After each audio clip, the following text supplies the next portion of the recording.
आई भूक लागली आहे. पेरू देऊ? नको. का? त्याच्यात खूप बिया असतात.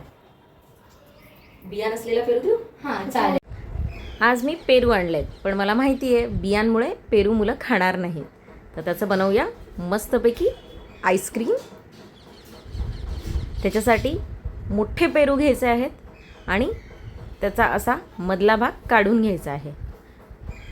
पेरू फळ सहसा खायला बरेच जण नाही म्हणतात, कारण त्याच्यात खूप बिया असतात आणि कधीकधी ते इतके अगोड असतात की खायची मजाच येत नाही. आणि या सीझनला इतके मोठे छान पेरू मिळतात, पांढरे पण आणि गुलाबी रंगाचे पण, की त्याचं आईस्क्रीम खूप छान बनतं. हे नॅचरल फ्लेवरचं आईस्क्रीम खूप छान होतं आणि या पद्धतीत केल्यामुळे ते दिसायला पण खूप टेम्पटिंग दिसतं. घेतलेला पल्प सगळा मिक्सर जारमध्ये काढून घ्यायचा आहे आणि याला आपल्याला बारीक करून घ्यायचं आहे. एकीकडे एका बाउलमध्ये घेतलं आहे साधारण अर्धा कप फ्रेश क्रीम आणि कंडेन्स मिल्क. कंडेन्स मिल्क मी पाव कपपेक्षा थोडं जास्ती घेतलं आहे. तुम्ही चवीप्रमाणे कमी जास्त करू शकता. आता हे वाटून घेतलेला पल्प गाळणीमधून गाळून घ्यायचा आहे, जेणेकरून याच्यातल्या सगळ्या बिया गाळणीत राहून जातील आणि आपल्याला व्यवस्थित स्मूथ अशी प्युरी मिळेल. पेरू चवीला फिक्का असला ना की त्याची मजाच येत नाही, पण हे असं आईस्क्रीम बनवल्यावर तोच पेरू इतका पटकन संपतो. याच्यात घालणार आहे अगदी एक थेंब असा खायचा गुलाबी रंग.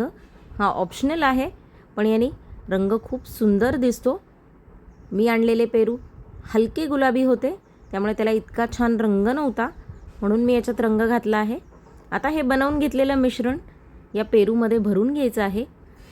जर तुम्हाला हे अशा पद्धतीत नसेल करायचं तर तुम्ही याच मिश्रणाला एखाद्या डब्यात, मोल्डमध्ये किंवा कुल्फीच्या साच्यात भरून घेऊ शकता.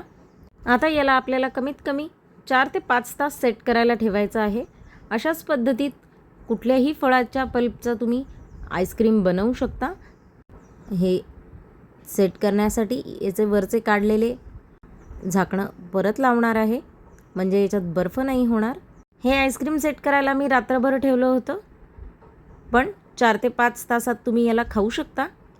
मुलांना बिना बियांचा पेरू हवा आहे, म्हणून आता मी त्यांना देणार आहे हे पेरू आईस्क्रीम. हे बघा, हे किती छान सेट झालं आहे. हे खूप जास्ती थंड आहे. 1-2 मिनटं मी याला बाहेर ठेवणार आहे आणि मग याचे तुकडे करणार आहे. याचे तुकडे केल्यावर हा एकदम पेरूसारखा दिसतो. पेरूचं साल खूप जाड असल्यामुळे हे थोडंसं कट करायला अवघड आहे, पण असं उभं केल्यावर हे पटकन याचे तुकडे झाले. लांबून पाहिलं तर कोणी ओळखणार पण नाही की हा पेरू नाही, पेरू आईस्क्रीम आहे. एकदम पेरूसारखं दिसतं आहे. हे मस्त पेरू आईस्क्रीम आता मी मुलांना देणार आहे.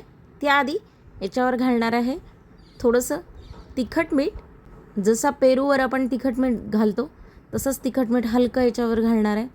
यानी गोडसोबत तिखट आणि मिठाची चव इतकी छान लागते. मुलांना माहितीच नाही की त्यांचा बिया नसलेल्या पेरूची तयारी मी आधीच केली आहे. हे घ्या पेरू. वाव, पेरू आईस्क्रीम. हे तर खूपच छान आहे.